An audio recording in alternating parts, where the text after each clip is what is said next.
गोल घूम के डांस करें। हाँ मजा आ रहा है। चलो छोटा सा गांव, प्यारी सी दुनिया, 3 दोस्तों की अपनी कहानियाँ।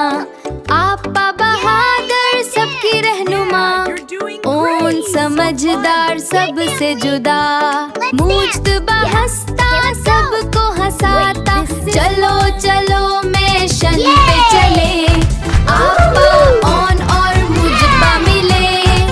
Hi friends. Hey buddy. Hi there. Group hug. Yay.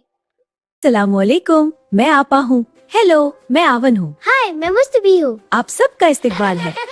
Hi everyone, let's go on an adventure. Follow me, it'll be so much fun. Wow, this park is amazing. What should I explore next?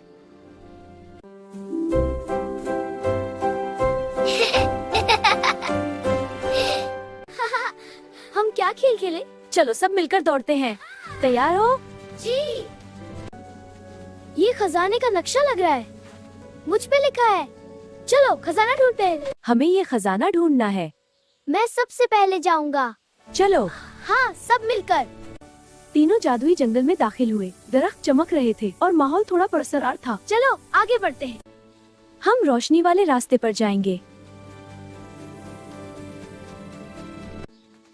खजाना आसान नहीं, तुम्हें एक सवाल हल करना होगा। जी हाँ, बताएं सवाल। चलो। वो क्या चीज है जो जितना बांटो उतनी बढ़ती है? मोहब्बत। मोहब्बत सबसे बड़ी चीज है। हम सब मिलकर खोलते हैं। दरवाजा खुला और अंदर चमकता खजाना था। लेकिन उसमें सोना नहीं, बल्कि रोशनी और खुशी थी। असल खजाना दोस्ती, मोहब्बत और हिम्मत होती है। अस्सलामुअलैकुम। हमारे चैनल को लाइक और सब्सक्राइब करें और हमारी वीडियो देखते रहें।